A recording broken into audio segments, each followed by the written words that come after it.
오늘은 저희가 5장 31절 한 절 말씀만을 읽었습니다만 사실은 오늘 본문은 4장과 5장을 다 포함하는 말씀입니다. 그래서 저희가 새벽 예배 같이 나눌 때 이렇게 서로 말씀 나누는 그러한 식으로 한 절 한 절 우리가 말씀을 좀 묵상해 나가려고 합니다. 지난 시간에도 동일한 말씀을 드렸는데요. 사사기를 읽으실 때 우리에게 가장 중요한 것 한 가지 있다고 했습니다. 이 많은 전쟁 이야기를 우리에게 기록해 주신 이유는 이 전쟁의 이야기를 우리가 교훈 삼아서 우리도 이러한 전쟁에 나가서 혁혁한 공훈을 세워라, 이런 의미로 우리에게 주신 말씀이 아닙니다. 그러니까 이 말씀은 우리의 영적 전쟁, 우리의 삶이, 성경에 나오는 많은 전쟁의 이야기들은 너희가 세상에서 이렇게 성공하고 또 출세해서 높은 지위나 명예를 확보하는 그러한 자가 되어라, 이런 의미가 아니라 이것은 우리 오히려 내면에서 일어나는 영적 전쟁 중에 우리가 어떻게 하나님의 백성으로, 하나님의 온전한 자녀로 거룩한 삶을 살아 성도로서 우리가 인정받는 삶을 살 수 있을 것인가에 관한 교훈인 것입니다. 그러니까 이 모든 말씀은 우리의 영적 전쟁에 관련되어 있다라는 것을 우리가 염두에 두면서 이 말씀을 묵상해 나가실 때 말씀 한 절 한 절 가운데 특별히 내게 주시는 말씀을 받으셔서 그 말씀으로 또 한 주간의 삶 속에서 기쁨으로 승리하는 복이 있으시기를 바랍니다. 1절부터 보시면요, 에훗이 죽었습니다. 에훗이 바로 드보라, 바로 전사사죠. 이스라엘 자손이 또 여호와의 목전에서 악을 행하며 또 악을 행했다, 이렇게 시작하고 있습니다. 기도해 주셨습니다만 인터넷에 보니까요, 이러한 사사기 자료가 있어요. 이 누굴까요? 네, 감사합니다. 좀 더 잘생겨야 되는데 우리보다 약간 용모는 떨어지지만 인정하겠습니다. 나라고 하는 것이죠. 죄가 있습니다. 결국 우리가 하나님의 백성, 하나님의 자녀가 된다는 것은 죄로부터 자유하는 것이죠. 근데 이 죄가 우리를 지배할 때 우리는 압제를 당하게 됩니다. 고통이 옵니다. 죄가 우리를 이끌고 있을 때 우리의 영혼, 우리의 육신 모두 고통 중에 빠질 수밖에 없습니다. 그래서 죄로 인해서 우리가 고통받고 있을 때 우리 그리스도인이 맞다면 우리는 당연히 기도하게 되는 것입니다. 간구할 때 하나님께서 그 기도에 반드시 응답하시기로 약속하셨습니다. 그래서 우리는 구원에 이르게 되는 것이죠. 그러나 우리는 그 구원의 평안 가운데 놓이게 될 때 언제 그랬냐는 듯이 또 하나님을 잊어버리고 다시 망각의 상태로 들어갑니다. 그러나 하나님께서는 그대로 우리를 그 낭떠러지로 떨어뜨리지 아니하시고 사실은 우리를 어떻게 보면 그 죄 가운데서도 다시 또 압제를 당하지만 간구하게 하시고 구원하시는, 그래서 이 사이클입니다만 우리 앞에 그 매일 성경에 이 사이클이 어떻게 된다고요? 반복하면서 점점 하향식 구조를 갖는다, 이렇게 되어 있죠. 그죠? 그런데 우리는 성도의 삶은 어떻습니까? 사실은 우리 신약 시대를 사는 우리 열매 맺는 우리 자녀들은 어떻게 합니까? 그렇습니다. 역시 우리도 이 틀에서 벗어날 수는 없습니다. 하나님 앞에 설 때까지. 그러나 우리는 상향식. 어제보다 오늘이, 이주보다 내일이 더 하나님께 가까이 나가는. 에훗이 죽으니 이스라엘이 또 여호와의 목전에 악을 행했다. 이 악이라는 대목에서 우리는 유념해야 합니다. 여호와께서 하솔에서 통치하는 가나안 야빈의 손에 그들을 파셨으니, 이 말씀으로만 볼 때는 하나님께서 우리를 그 사단, 곧 악의 손에, 그리고 그 죄의 손에 우리를 팔아버리신 것 같은 느낌을 받습니다. 하나님께서 너무하시네. 심지어는 우리가 하나님을 원망할 수까지 있습니다. 그러나 사실 그런 의미가 아닙니다. 그런 전개는 아닙니다. 왜냐하면 우리가 여호와의 목전에서 악을 행했다, 이렇게 전제합니다. 하나님께서 그렇게 파시게 된 이유는 무엇입니까? 우리의 악으로 인해서입니다. 악이라는 것은 무엇일까요? 선과 악은 항상 전쟁 중에 있습니다. 대결 중에 있습니다. 우리가 선하신 하나님의 뜻 안에 있지 않냐고 악함 속에 우리가 사로잡혀서 그 악함이 우리를 이끌고 있을 때 우리의 결과는 안 보아도 뻔한 것이죠. 그러한 상태에서 하나님께서 우리를 버리신다면 우리를 유기하시는 것이요, 우리는 하나님의 자녀가 아닙니다. 오히려 그 악함 속에 놓여 있을 때 우리는 죄에게 팔리는 게 당연한 것이요.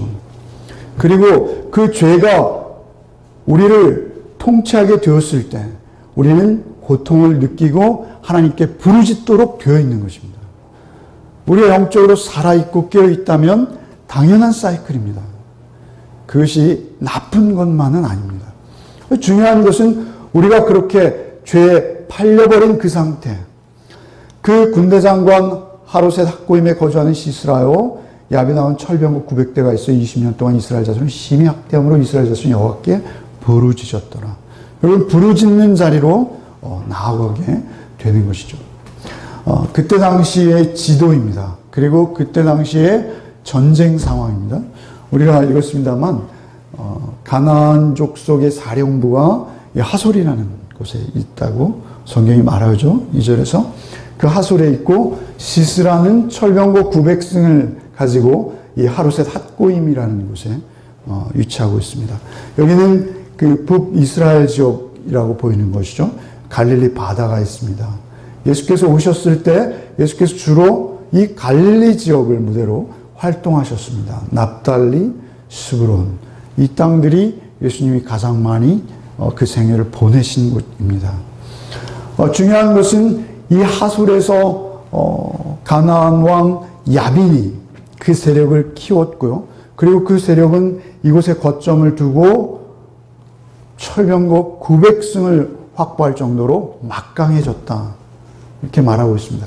사실 이 하솔 왕, 우리 집사님께서 큐티 중에 올려주셨습니다만, 이 하솔은 오늘 여기에 등장하기 전까지 이미 150여 년 전에 여호수아가 가나안 정복 전쟁을 할 때 그들을 점령했고 그들을 진멸했고 다 불태웠다라는 사실입니다.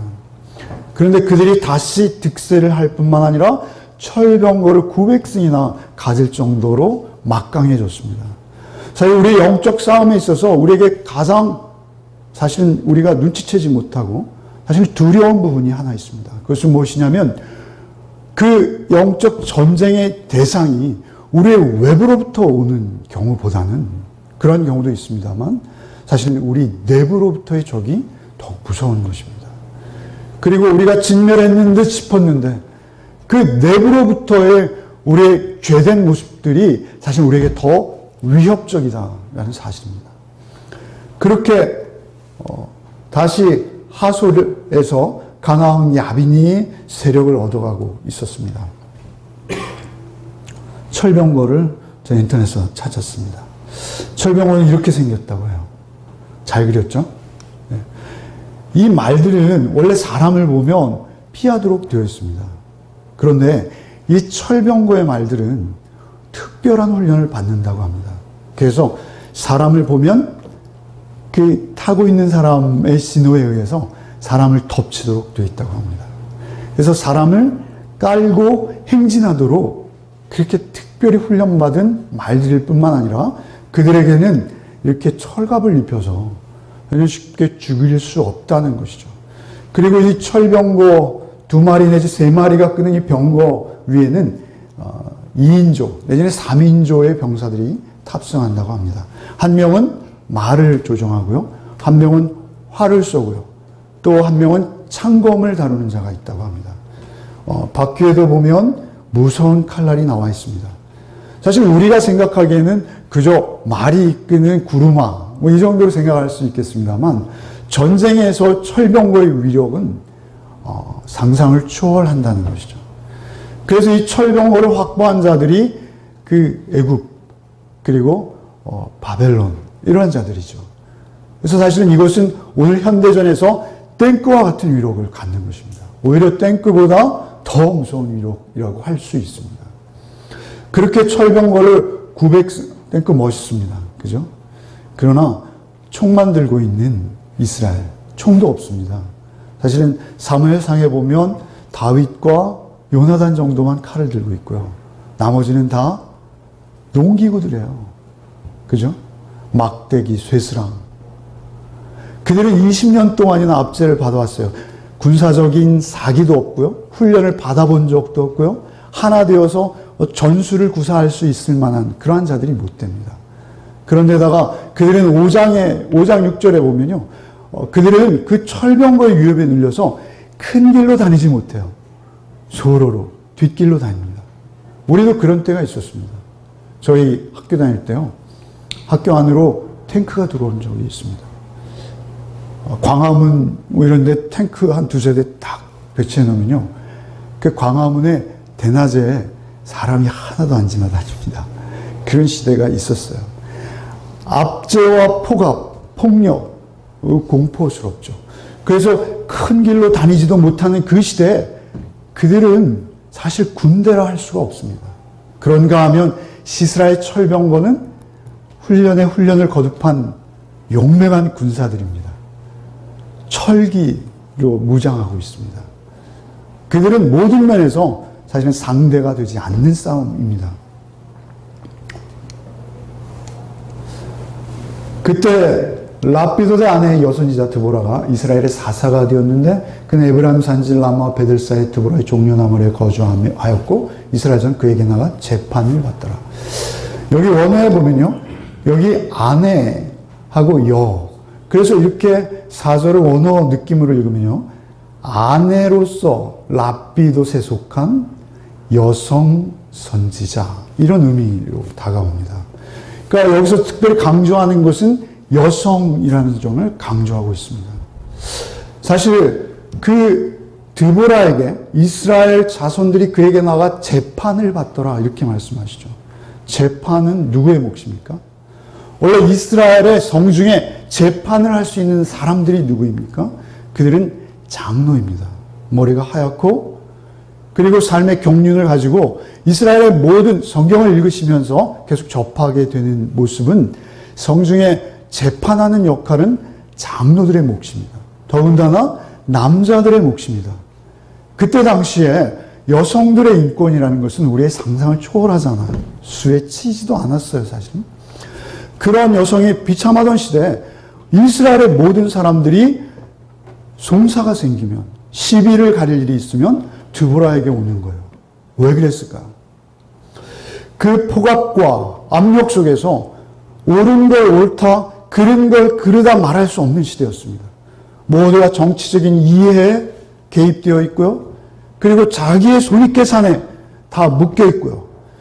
그래서 어떠한 사안에 대해서도 그들은 자기의 죄성에 의해서 어떤 한쪽으로 편향되어 끌릴 수밖에 없는 중립적으로 하나님의 가장 놀라운 공의로우시고 사랑이 풍성하신 하나님의 성품으로 그 의의를 실현할 수 있는 주체가 없어진 세상이라는 것을 의미하는 것입니다.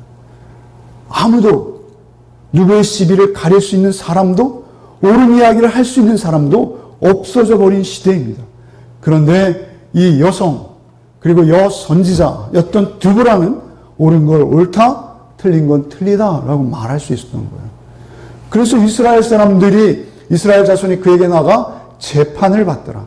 드보라가 사람을 보내어 아비노의 아들 바닥을 납달리 게데스에서 불러다가 그에게 이르되 이스라엘은 여호와께서 이같이 명령하지 아니하셨느냐? 너는 납달리 자손과 스불론 자손 10,000명을 거느리고 다볼산으로 가거라. 내가 야빈에 일부러 이렇게 본문에 읽다 보니까 너무 지난주에도 계속 묵상한 것을 그 본문을 또 읽으십니까? 이런 컴플레인을 받았습니다. 그래서 스토리텔링으로 이야기식으로 주일학교에서 하듯이 하셔야 됩니다. 이런 충고를 받았어요. 그런데 여러분의 수준을 제가 알거든요. 말씀에 근거하지 않으면 여러분 제가 이야기하면요. 이야기꾼이네 이렇게 보실 것 같아요. 본문에 여러분 이 본문의 의미 하나하나를 여러분이 스토리로 재구성하셔야 돼요. 그 정도는 여러분이 가지고 계셔야 됩니다. 중요한 것은 납달리와 스불론 그 지역에 10,000명이라는 숫자를 제한된 그들을 데리고 다볼산으로 가라. 여 선지자예요. 그래서 하나님으로부터 명령을 받은 거예요. 그리고 그 전쟁의 상황을 하나님이 미리 정하셨어요. 그리고 그 전쟁이 어떻게 전개되어질 것까지 자세히 일러주세요. 우리의 영적 전쟁은요, 사실 성경에 다 나와 있어요. 우리의 영적 전쟁의 성격, 과정, 그리고 그 승리의 비결, 성경에는 계속 반복해서 우리에게 이미 그 영적 전쟁의 승패 다 확신할 수 있도록 기록해 두셨다는 사실입니다. 중요한 것은 그 여선지자가 이렇게 말합니다. 내가 야빈의 군대장관 시스라와 그의 병거와 그의 무리를 기손강으로 이끌어 내게 이르게 하고 너는 다볼산으로 올라가라. 그러면 내가 야빈의 군대장관 시스라 그 병거를 기손강으로 이끌어 내게 이르게 하고 그를 내 손에 넘겨주리라. 하나님께서 이미 다 작전의 세부 사항까지 그에게 일러주셨어요. 바락이 그에게 이르되 만일 당신이 나와 함께 가면 내가 가려니와 만일 당신이 나와 함께 하자면 나도 가지 아니하겠노라. 바락이라는 이 이름의 의미는요, 히브리어로 번개입니다. 무시무시하죠? 번개. 랍비돗의 아내라고 했죠. 이 랍비돗이라는 단어는 횃불인데요. 히브리어 사전에 찾아보면 역시 두 번째 의미로 번개라는 의미가 있습니다. 번개의 아내예요. 남자들은요, 아주 멋진 이름을 가지고 있습니다. 무시무시한 이름을 가지고 있습니다. 번개의 아내가 번개에게 사람을 보내서 이렇게 권한 것입니다. 하나님께서 나에게 이러한 말씀을 주셨습니다. 그런데 당신이 가지 않으면 나 가지 못해요. 당신이 가면 갈 수 있어요. 번개, 무시무시한 번개의 반응이 그 수준인 것이죠. 그러니까 그 시대를 대변하는 모든 남성들, 소위 용기 있다. 그리고 그 의의를 떨치고 일어나야 될 하나님의 사람들이 없어진 시대라는 것을 우리에게 교훈하고 있는 것입니다. 내가 반드시 너와 함께 가리라. 그러나 이번 가는 길에서 너는 영광을 얻지 못하리니 너는 하나님의 영광과는 상관없어졌다. 드보라가 즉석에서 즉답으로 선언을 하는 것입니다. 영광을 얻지 못하리니 여호와께서 시스라를 여인의 손에 파실 것임이라 하고 드보라가 일어나 바락과 함께 게데스로 가니라. 여인의 손에 팔 것이다 라고 할 때 이제 등장하는 여인이 누구입니까? 야엘인 것입니다. 드보라가 일어나 바락과 함께 게데스로 가니라. 바락이 스불론과 납달리를 게데스로 부르니 10,000명이 그를 따라 올라가 드보라도 그와 함께 올라가니라. 야엘, 우리 그 총신의 김지찬 교수님이 이런 책을 내셨어요. 엔샬롬 교향곡이라는 책을. 그분이 사사기로 박사학위를 받으신 분이십니다. 그래서 저희 학교 다닐 때 그분에게 강의를 받았는데요. 그분이 이 대목을 이렇게 표현하셨어요. 여러분의 큐티즈 책에도 제목이 되어 있더라고요. 드보라라는 이름은 히브리어로 꿀벌입니다. 야엘이라는 이름은 히브리어 의미가 산염소라는 의미입니다. 꿀벌, 꿀이죠. 산염소, 젖을 내는 것입니다. 젖과 꿀이 흐르는 땅입니다. 사실은 주님께서 이 땅에 오셨을 때 우리를 신부라고 부르시죠. 주님께서는 신부의 표현을 많이 사용했어요. 열처녀, 그죠? 다수처녀는 구원받고 다수처녀는 구원받지 못하지 않습니까? 주님께서는 그것만이 아니라 당신을 신랑, 우리를 신부로 초대하시는 말씀을 많이 하십니다. 그런가 하면 사도 바울께서는 어떻게 말씀하십니까? 나는 너희를 예수와 중매하는 중매쟁이다. 이렇게 표현하시죠. 계시록에 가면 어떻게 됩니까? 우리가 그 어린 양의 혼인잔치에 우리 모두가 신부로 초대받습니다. 그래서 우리가 그 어린 양과 우리가 결혼하는 거예요. 그게 우리의 마지막 모습입니다. 그러니까 우리가 주의 신부로 우리가 주님께 구원받도록 되어 있는 것이죠. 사실은 이 번개들, 그 시대의 남자들은 다 사망 선고를 받았습니다. 그리고 오히려 그 정결하게, 순결하게 주님을 향한 믿음으로 생명도 아끼지 아니했던 드보라와 야엘이라는 하나님의 말씀이 임했던 그들만 살아있는 모습을 우리는 뵐 수 있습니다. 결국 이 영적으로 심각한 싸움이 진행되고 있는 이 시대 우리가 살았다는 것은 어떤 의미가 있을까요? 그래서 우리는 하나님의 음성이 우리에게 들려오고 있어야 합니다. 여러분이 큐티책을 펼치실 때마다, 여러분이 기도하실 때마다 살아계신 하나님의 음성이 들려야 하고 그 음성대로 여러분 응답하는 상태가 우리에게 복인 것입니다. 그래서 영광을 얻지 못하니 이는 여호와께서 이스라엘 여인의 손에 파실 것이다. 바라기 스불론과 납달리를 게데스로 부르니 10,000명이 그를 따라 올라갔고, 이 상황을 제가 지도로 간단하게 설명드리겠습니다. 전쟁은 어떻게 진행됩니까? 하솔과 시스라는 적이 있습니다. 그런데 여선지자의 명령을 받은 바락이 납달리 지파가 모여 사는 곳이고 스불론 지파가 모여 사는 곳이죠. 여기 므낫세가 있습니다. 에브라임이 있고요. 그리고 이 밑에 베냐민을 약간 사이에 두고 유다 지파가 있습니다. 그런데 드보라는 에브라임 중에서 올라오게 되죠. 에브라임 지파입니다.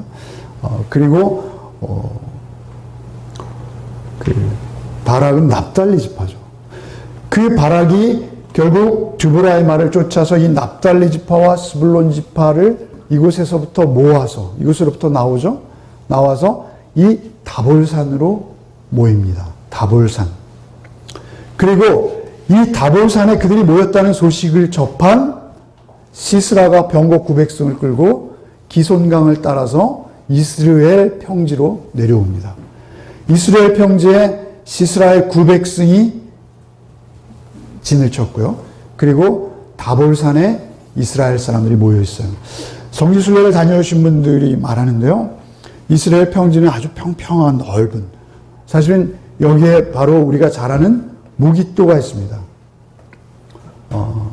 그래서 이 무깃도를 위시해서 사실 이 자리는 이스라엘의 전쟁이 가장 빈번히 일어나는 전쟁터입니다. 전쟁을 하기 좋은 넓은. 그런데 다볼산이 거기에 마치 공기를, 사발을 엎어놓듯이 봉긋이 탁 솟아있다고 해요. 그래서 사실은 그 철병거가 접근하기에 좀 힘든 그런 지형이 다볼산이 유일하게 되어 있다고 합니다. 그런데 그 오합지졸이었을 이스라엘이 10,000명이 모였다는 것을 들은 시스라가 옳다쿠니 뜨거운 맛을 보여주자라고 이제 부지런히 이스라엘 평지로 나와서 병거로 진을 친 것이죠.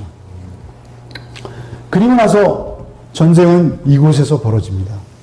전쟁은 이곳에서 벌어지고요. 미리 말씀드린다면 이 전쟁의 승패는 갈라지죠. 그래서 시스라의 군대들은 다시 어디로 도망갑니까? 하로셋으로 도망가죠. 이스라엘 군대가 하로셋으로 쫓아갑니다. 다 진멸했다고 하죠. 그런데 시스라는 여기 없었습니다. 시스라는 아주 야비하죠. 사단은 그렇습니다. 항상 기회를 노리는 것이죠. 그는 자기의 부하들은 하로셋으로 보내고 자기는 야엘을 찾아 홀로 걸어서 패주합니다. 도망합니다. 그래서 시스라가 도망간 길이 이렇게 따라가는 것이죠. 해변길을 끼고 갈릴리 바다를 끼고 이렇게 하솔에 자기 두목 야빈에게로 향하고 있는 것입니다. 그때 야엘의 집이 이곳에 위치하는 것이죠. 야엘의 집에 들어가게 되는 상황이 되는 것입니다. 모세의 장인 호밥의 자손 중, 그런데 중간에 갑자기 11절 말씀이 끼어들어와요. 그것은 무엇이냐면 하나님께서 야엘을 준비하고 계셨다는 것입니다. 오히려 이 헤벨이라는 요즘 말로 우리식으로 표현하면 친일, 앞잡이죠. 그런 자가 가나안 야빈의 치하에 더 가깝게 접근합니다. 원래는 겐 사람들이 어디에 있어요? 미디안 족속은 유다 지파 남방 땅에 거해야 합니다. 그런데 그들 중에 야엘의 그 남편 헤벨만 아주 기회주의적인 마음으로 오히려 그들과 화평을 구하며 이곳으로 이사와 있는 것입니다. 그러나 그 남편은 그럴망정 그 부인은 하나님 앞에 바로 서기 위해 노력하는 그러한 분이셨죠.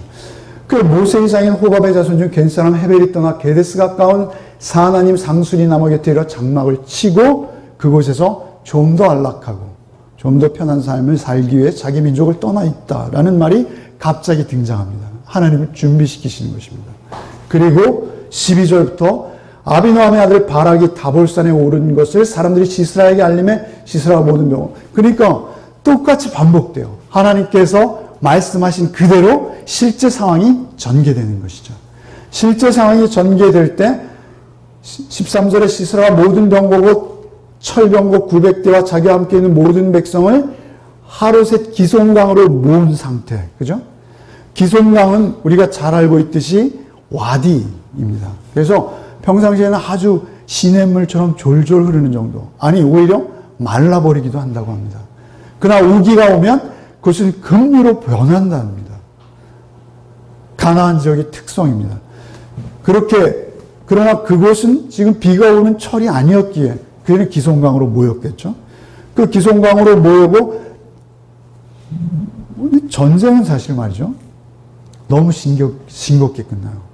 전쟁은 좀 손에 땀을 쥐는 상황으로 가야지 우리가 좀 재밌지 않습니까?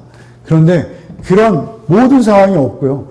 드보라가 바락에게 이르되 일어나라 이는 여호와께서 시스라를 내 손에 넘겨주신 날이라 여호와께서 너의 앞서 나가지 아니하시느냐 라는 드보라의 명령을 들은 바락이 만명을 거느리고 다볼산에 내려갔어요. 그러나 그들은 전쟁을 했다는 소리가 없어요. 15절에 여호와께서 바락 앞에서 시스라와 그의 모든 병거와 그의 온 군대를 칼날로 혼란에 빠지게 하시며. 누가 칼을 가지고 있어요? 여호와께서 가지고 있어요.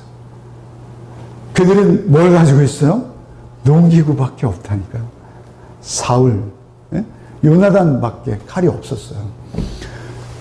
여호와께서 바락 앞에서 시스라와 그 모든 병거와 그의 온 군대를 칼날로 혼란에 빠지게 하심에 시스라가 병거에 내려서 걸어서 도망한지라. 그렇습니다. 하나님의 전쟁은 말입니다. 우리가 하는 게 아니에요. 전쟁은 여호와께 속한 거예요. 오직 전쟁은 영적 전쟁의 특징인 것입니다. 세상의 전쟁이 아니라고 제가 누누이 전제를 드렸습니다. 우리 영적 전쟁은 무엇입니까? 하나님을 의지하고 하나님께 부르짖어 간구할 때 하나님께서는 우리의 대장이 되셔서 하나님이 직접 우리 대신 그 싸움을 치러주십니다. 중요한 것은 우리는 하나님의 절대 주권을 인정하고 하나님 앞에 순종하는 자로 서는 것이 우리의 유일한 전쟁의 승리의 비결인 것입니다. 그래서 하나님의 말씀에 순종하는 거예요. 그래서 순종했을 때 16절에 바락이 그의 병거들과 군대를 추격하여 하루새 학겜에 이르니 시스라의 온 군대가 다 칼에 엎드려지고. 여호와께서 사실은 우리가 읽고 있는 지 4장이잖아요. 5장에 보면 여호와여 드보라의 노래에 등장하는 내용이죠. 여호와여 주께서 세일산에서부터 나오시고 에돔들에서부터 진행하실 때 땅이 진동하고 하늘이 물을 내리고 구름도 물을 내렸나이다. 그들의 병거가 진창에 빠지기도 하고 그 거센 물살에 씻겨 내리기도 하고. 그리고 여기에 땅이 진동했다는 건 무엇이죠? 진동했다는 지진을 말하는 것입니다. 땅이 갈라질 정도로 큰 충격이 있었다. 이렇게 표현합니다. 제가 비슷한 사진을 하나 구했습니다. 잘 안 보이시죠? 예. 박진감 있게 느끼시면 이 엄청난 철병거들 얼마나 무시무시합니까? 그런데 그것들이 한순간에 다 무용지물이 되어버리는, 오히려 부담스러운. 그래서 철병거에서 그들이 내려서 도망하기 시작하는 것입니다. 큰 두려움에 오히려 빠진 것이죠.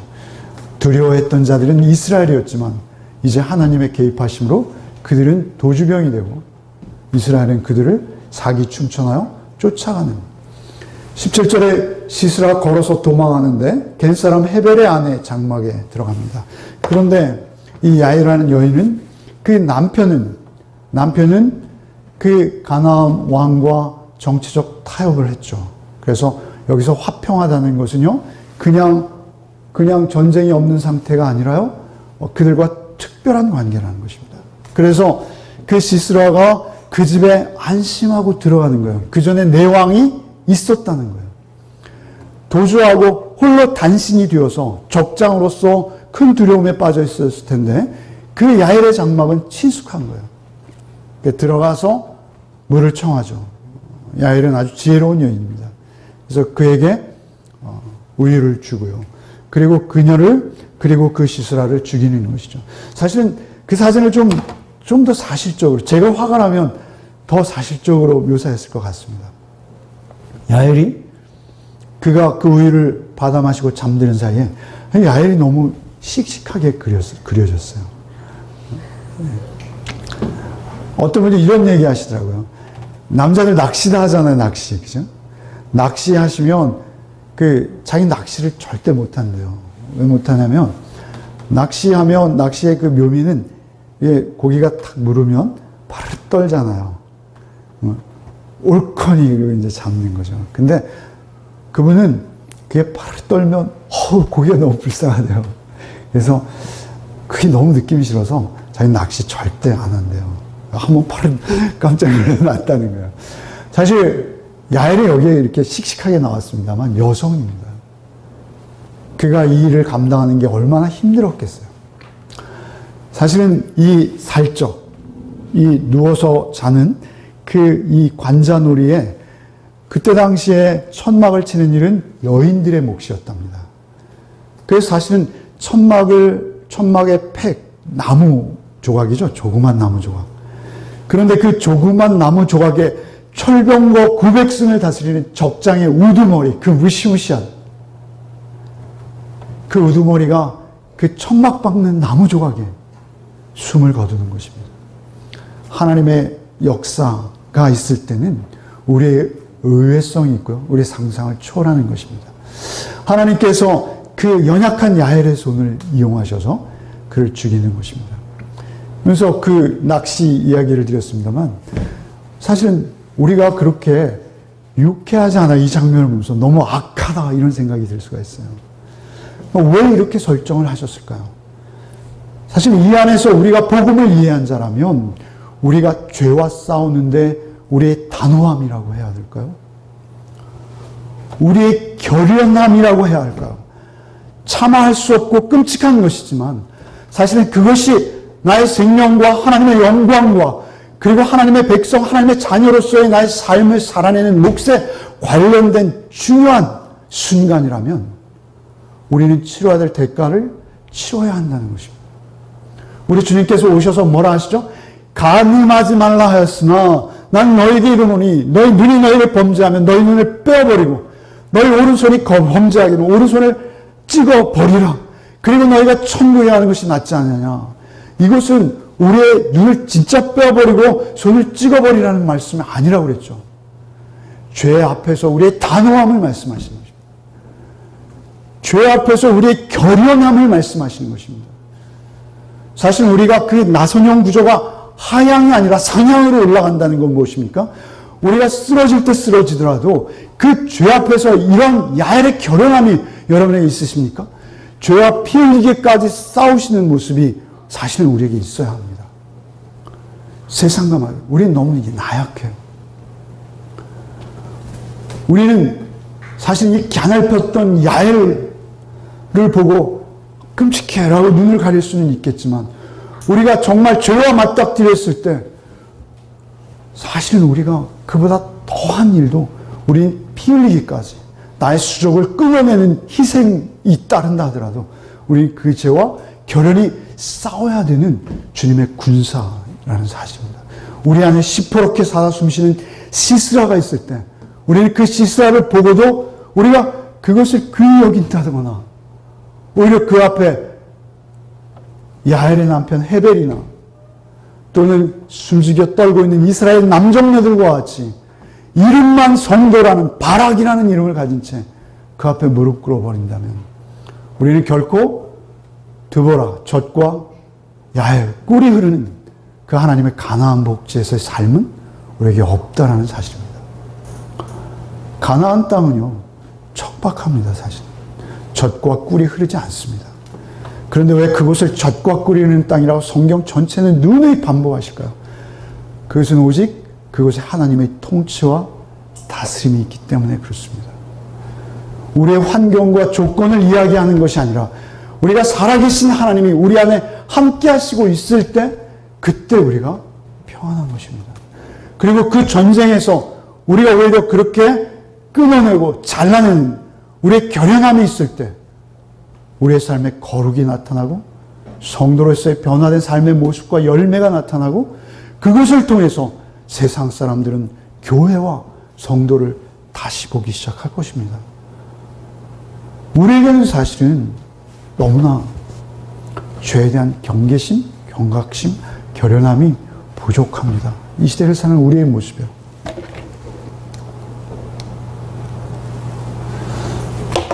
말씀을 마치면서요.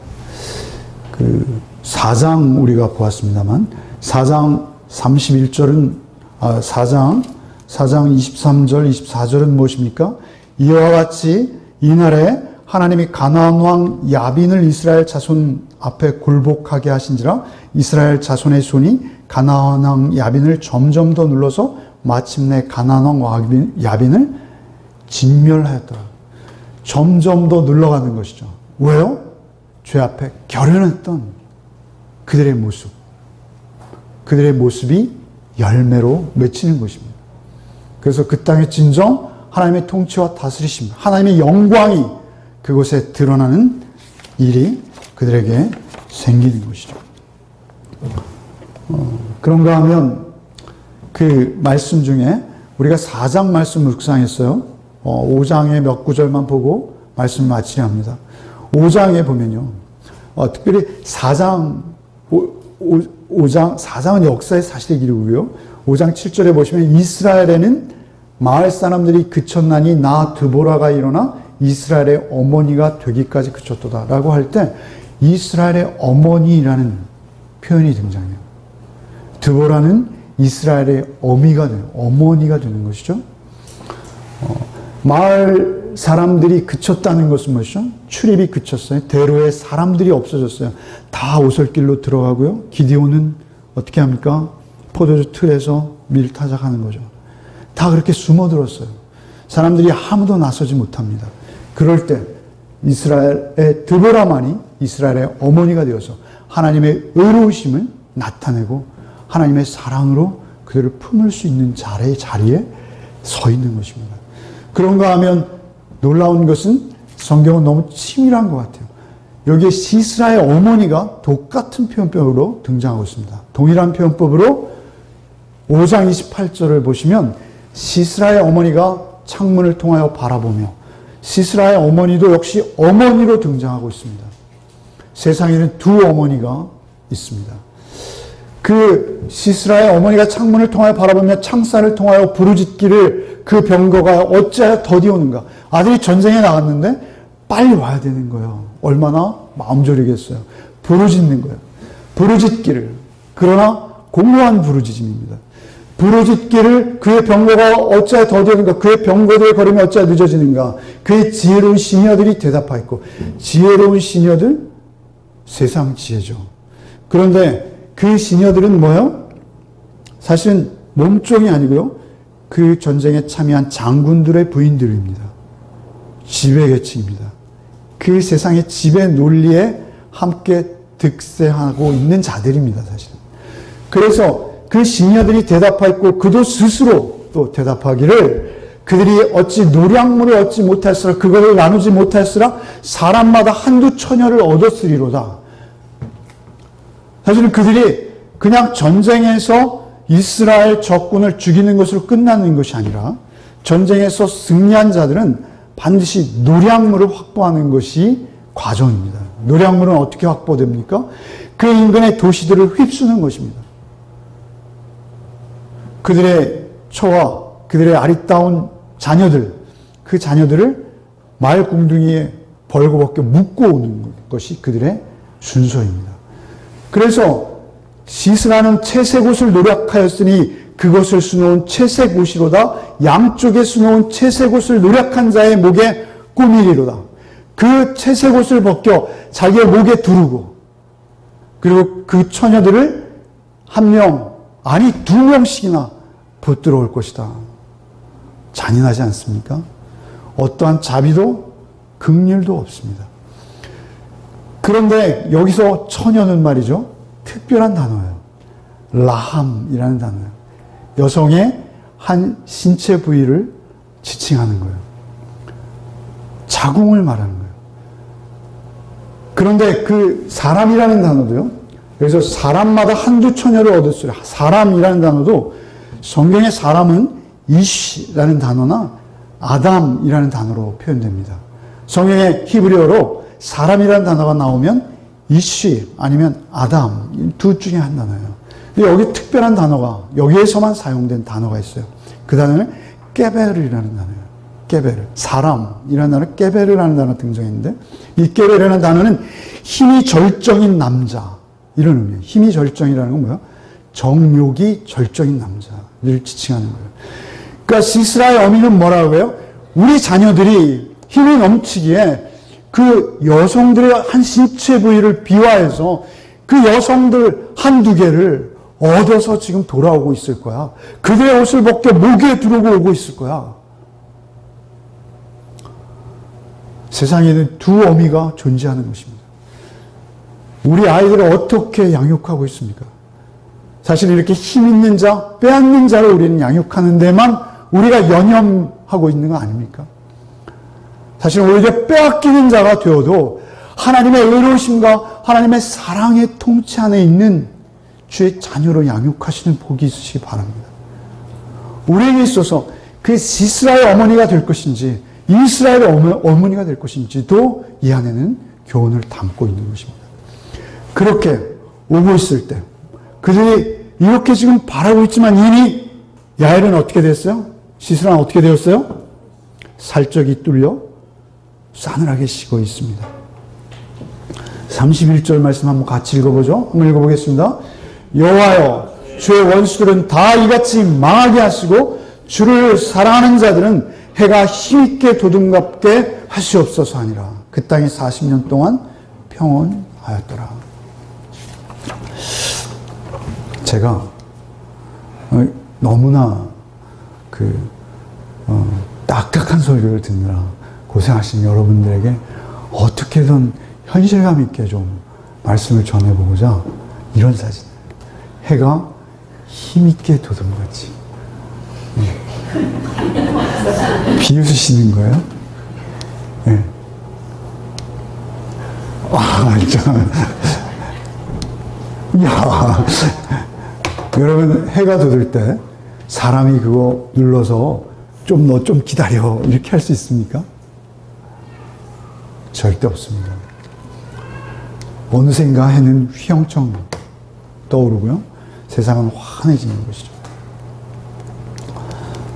사실은 여호와 주의 원수들은 다 이같이 시스라와 같이 망하게 하시고 주를 사랑하는 자들은 해가 힘있게 도둑같이 하옵소서라는 이 드보라의 기원으로 4장과 5장이 막을 내리고 있습니다. 이것은요, 드보라가 기도하지 않아도 하나님께서 이미 우리의 영적 싸움의 마지막 장면을 이렇게 장식하시겠다라고 확신하고 우리에게 언약해 주셨습니다. 제가 또한 좋아하고 늘 읽는 한 구절이 있어요. 호세아서 6장 3절 말씀. 우리가 다시 한번 읽어보겠습니다. 그러므로 우리가 여호와를 알자, 힘써 여호와를 알자. 그의 나타나심은 새벽빛같이 어김없나니 비와 같이 땅에 적시는 늦은 비와 같이 우리에게 임하시리라 아니라. 하나님께서는 우리에게 임하실 것을 약속하셨습니다. 성경 전체가 그 약속입니다. 여호와의 날, 아니 하나님이 이 땅에 주님 다시 오시는 날을 우리가 보지 못한다 하더라도 우리의 생애는 결국 개인적인 죽음을 맞게 되는 것입니다. 우리의 코에서 호흡이 끊어지고 우리의 몸은 식어갈 수밖에 없는 것입니다. 모든 사람이 다 죽는 것은 어찌할 수 없는 것입니다. 그러나 우리는 우리의 겉사람이 후패할수록 오히려 우리의 속사람은 날로 새로워지고, 오히려 이때 이스라엘은 하향 곡선을 반복했다면 우리는 저 높은 곳을 향하여 날마다 상향 곡선을 그릴 수 있는 것입니다. 어제보다 오늘, 오늘보다 내일이, 이번 주보다 다음 주가, 이번 달보다 다음 달이 더욱 하나님의 살아계심을 경험하는 것입니다. 우리 신앙생활이요, 이 시대 그 사사기의 주제어가 뭡니까? 이스라엘이 왕이 없으므로 사람이 각각 자기의 소견에 옳은 대로 행했다라는 것이 사사기의 주제이죠. 사람이 각각 자기의 소견에 옳은 대로, 내가 편하고, 내가 좋은 것만 하고, 내가 듣고 싶은 말만 듣고, 내가 원하는 것만 하고, 신앙의 이름으로 우리의 욕망을 포장하고, 하나님의 이름을 값싸게 오히려 조롱하며 기독교인이라 스스로 자처하는 우리의 모습이 없습니까? 우리가 이 전쟁을 멈춘 것입니다. 우리가 죄와 싸우기를 포기하는 것입니다. 우리의 삶 속에서 말을 앞세울 것이 아니라 우리의 배우자를, 우리의 가족을, 우리의 이웃을 사랑하고 덮어주고 그들을 소망으로 인도하고 그들이 하나님의 절대 공의로우심과 그 사랑을 그들이 나를 통해서 맛볼 수 있도록 내가 피 흘리기까지 어렵겠지만 성령의 도우심 그리고 말씀의 인도하심을 쫓아 그 하나님의 성품을, 하나님의 회복된 형상을 드러내는 여러분의 삶이 있을 때 이 땅은 회복되기 시작할 것입니다. 이 땅에 있는 사람들의 소망을 가질 수 있게 되는 것입니다. 우리가 하나님의 영광을 드러내지 못하는 것은 우리가 이 싸움을 포기했기 때문에 그렇습니다. 결연하게 야엘이 시스라의 관자놀이에 그 팩을 꽂듯이 사실은 우리의 삶이 너무 익숙해서 그래요. 그 시스라의 관자놀이에 팩을 꽂는 그 나무 그 천막 말뚝을 꽂는 사실 그 모습을 보면서 역시 다윗이 떠오르더라고요. 다윗이 갑옷으로 무장시켜줬지만 다 벗어버리고 자기가 목동이 되었을 때 그 야수들로부터 자기의 양을 지키기 위해서 익숙히 끼었던 그 물맷돌, 야엘이 그 손에 든 그 천막 말뚝과 다윗의 물맷돌이 오버랩더라고요. 우리의 삶 속에서 흔한 일, 우리 하는 그 매일 하는 그 일, 사실 하나님은 그 우리의 삶의 그 정황, 그 상황, 매일 하는 그 일의 그 똑같은 곳에서 하나님 영광받기 원하십니다. 여러분이 특별하고 굉장한 일을 해서 교회에 헌금을 많이 해서 여러분이 교회를 큰 교회를 세워서 그렇게 하나님의 영광을 드러내기 원하시는 것이 아니라 여러분의 삶 속에 말뚝 박는 일이든 물맷돌을 던지는 일이든 여러분이 하는 그 직업의 세계를 통해서 여러분이 날마다 익숙하게 살아내는 그 삶의 상황 속에서 여러분이 이 전쟁을 하셔야 합니다. 그 전쟁은 하나님의 공의로우심과 하나님의 사랑을 실천하는 것입니다. 너무 막연하게 들리십니까? 성령이 우리 안에 거하시면요, 사랑할 수 없는 자를 사랑하게 하십니다. 성령이 우리 안에 거하시면요, 미워하고 저주해야 될 상대가 내가 섬겨야 될, 아니 내 생명을 들여서 오히려 그를 구원의 길로 인도하여 낼 뿐만 아니라 그에게 하나님의 사랑을 증거해야 될 하나님의 영광의 도구로 바뀌어지는 것입니다. 여러분의 삶 속에 그 전쟁을 하셔야 되는 거예요. 하루하루 여러분이 여호와 샬롬을 경험하셔야 되는데 금요일 날 말씀드렸죠. 여호와 샬롬은 뭐예요? 여호와 샬롬은 고요한 상태가 아니에요. 기드온이 여호와 샬롬이라고 그 제단을 불렀잖아요. 그것은 샬롬, 평안이 그런 것이 아니에요. 여호와 샬롬이라고 그 제단을 부른 이후에 기드온의 삶은 전쟁이었어요. 계속되는. 그러나 300명만을 데리고 하나님께서 치르시는 전쟁을 그는 명분만 세우는 거예요. 그 전쟁은 누가 하세요? 하나님이 하십니다. 사사기를 끝날 때까지 모든 전쟁에서 사사들은 온데간데 없고 하나님의 모습이 드러나요. 사실은 우리는요, 양면적이에요. 우리 주님이 인간이 되어 이 땅에 오시지 않았습니까? 하나님의 구원자이시면서 동시에 인간의 몸을 입고 오셨다는 사실입니다. 우리가 이 땅을 살아갈 때 우리는 인간적인 모습으로 죄에게 늘 넘어질 수 있습니다. 넘어진 자리에 또 넘어질 수도 있습니다. 그러나 우리가 그때마다 내가 하나님의 자녀인 것을 바로 알고 이 전쟁을 포기하지 않냐고, 여러분 그 전쟁을 하나님의 말씀 붙들고 순종함으로 피 흘리기까지 수행해 나간다면 여러분 그때 샬롬이 있다는 거예요. 가나안에 임했던 샬롬. 하나님이 내 안에 일하시는 것을 확신하고 내 눈으로 보는 복, 그 복이 있다. 하나님께서 선언하시는 것입니다. 여러분 한 말씀만,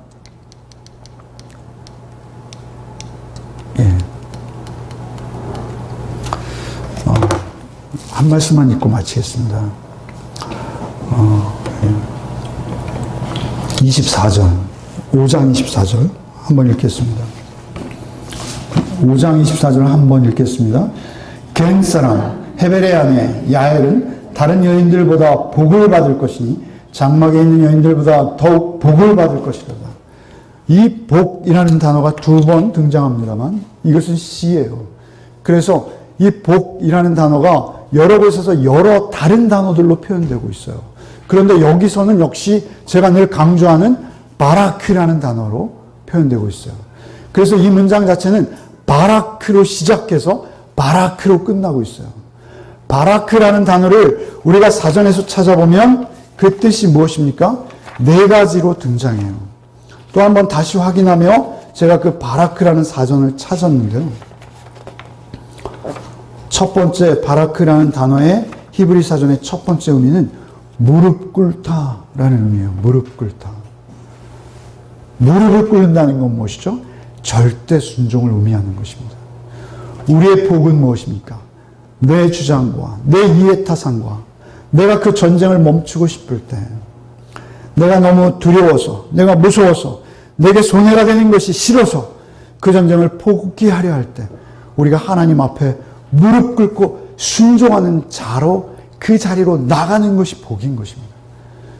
그렇게 나갈 때 하나님께서는 하나님의 하나님 되심과 하나님의 크신 능력을 여러분에게 나타내 보여주신다 약속하셨어요. 그렇게 실천할 때 여러분은 과연 살아계신 하나님이구나, 여러분의 열매가 여러분의 삶 속에서 여러분을 증거해 주신 복이 있을 줄 믿습니다. 지난주 금요일 날 우리 권사님 2분이 오셔서 출정식을 하시더라고요. 전도하시겠다고 갑자기. 두려워요. 천천히 하십시오. 중요한 것은 그렇게 바쁘세요. 우리 남 권사님도 직장이 있으셔서 하루 종일 일하시고 그 오후 시간을 쪼개는 것입니다. 우리 엄 권사님도 사실은 맞벌이 하시는 따님 아이 하루 종일 보셔야죠. 또 우리 지정민 성도님 병원도 또 간병하셔야죠. 한가한 사람은 없습니다. 그러나 중요한 것은 그 시간을 쪼개서 그 전쟁에 기꺼이 뛰어드는 것이죠. 그러나 사실은 우리가 그 현장에 못 나와도요, 그 현장보다 더 중요한 것은 여러분 각자 삶의 현장입니다. 그 현장에서 여호와 샬롬을 경험하는 복이 있으시기 바랍니다. 여호와의 순종함으로 그 말씀을 들고 전쟁하시기를 멈추지 않는 복이 저와 여러분에게 있기를 바랍니다. 오직 여호와의 말씀 앞에서 날마다 그 말씀을 묵상하고 그 말씀을 붙들고 오늘 나에게 주신 그 말씀을 내 하루의 삶 속에서 나타내는 그 복을 다 누리시는 우리 가족들이 되시기 바랍니다. 그럴 때 우리가 진정 하나님께서 기뻐하신 열매 맺는 교회가 될 줄 믿습니다. 여러분께서 그 삶을 살아내실 때 하나님의 의로우심과 하나님의 사랑이 이 땅 가운데 편만히 펼쳐지는 하나님의 영광이 드러나는 복이 우리의 삶에 보여지게 될 줄 믿습니다. 세상 사람들이 교회를 다시, 여러분을 통해서 교회를 다시 보게 되는 역사가 여러분 속에 있기를 바랍니다. 내가 교회로 말로 전도하는 것이 아니라 여러분의 삶을 볼 때 그들이 도대체 이 귀한 빛이 어디서부터 온 거야? 라고 여러분에게 묻는 복이 있으시기 바랍니다. 349장 찬송하고 마치겠습니다.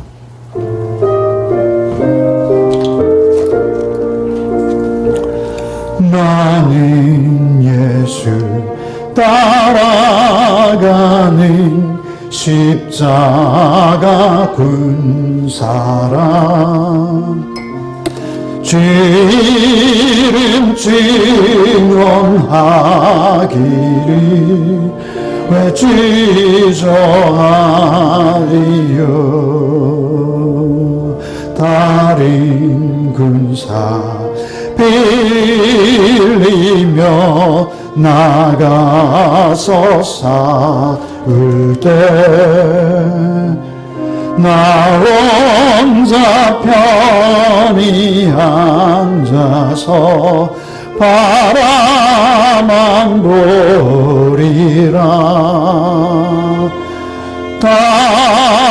다른 사람 어찌든지 나 주님의 용사되리. 나는 주의 군사되어 충성을 맹세하여 내가 승리하기까지 주내로 싸우리. 주님의 용사된 내게 주를 맡기소서. 큰 싸움은 시작되어 용사를 부른다. 일어나 전쟁 마당에 다 어서 나가자. 거룩하신 주님 위에 싸우러 나가자. 주님의 권능 힘입어 다 이길 때까지. 다른 사람 어찌든지 나 주님의 용사되리. 나는 주의 군사되어 충성을 맹세하여 내가 승리하기까지 주내로 싸우리. 주님의 용사된 내게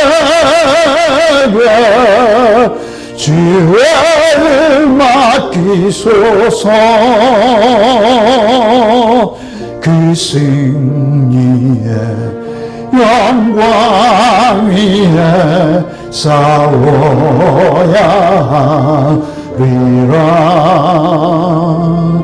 주 말씀 나의 힘되니 겁낼 것 없도다. 모든 싸움 이기는 그날이 이르면 신전과 높이 부르며 큰 영광 누리리.